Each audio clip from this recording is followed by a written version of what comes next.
Let's do a small test. I will be presenting you with a list of good and bad words and black and white faces. If it's a black face or a good word, mentally put them on the left.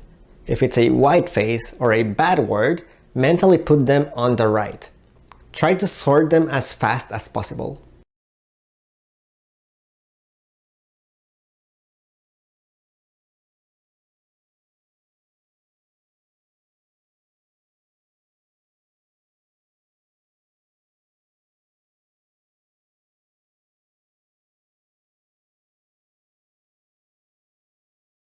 Now, let's do black face and bad word to the left and white face and good word to the right.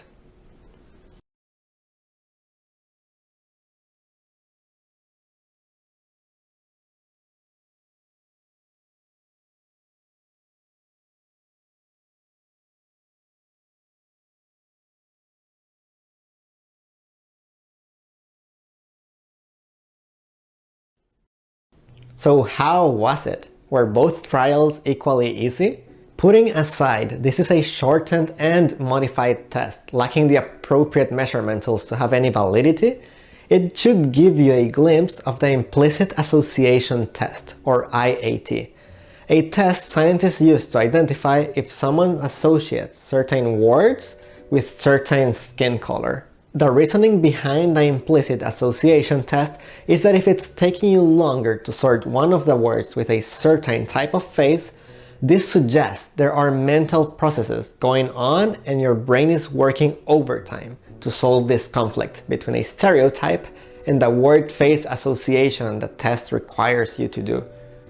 And I know people would be like, this test, I'm pretty sure it cannot prove whether someone is racist. And you're right. What it can tell after many trials and in conjunction with other tests is that we make associations and have preconceived thoughts that we are not aware of. This is called an implicit bias. For example, if you go on a blind date and find out your date's name is Karen, your first thought is, you don't know that yet, but because you hear from the media the name Karen is associated with less than pleasant people, you associate Karen with crazy. Who knows? She could be the sweetest person you have ever met. But if she calls the manager, run. Similarly, if we have been predisposed by the media, our upbringing, and our education, our brains may automatically associate skin color with an unpleasant word or a stereotype. If we leave this bias unchecked, it can lead to prejudice and racism. For this particular skin color word association that you did here, approximately 75% of Americans have an implicit bias, and you could think of it as the seed that could lead to racism. Implicit bias can also affect our conscious attitudes by favoring people who have a lot more in common with us. Our brains like to categorize others into people like me, or in-groups, and people not like me, or out-groups. In psychology, this is called an intergroup bias.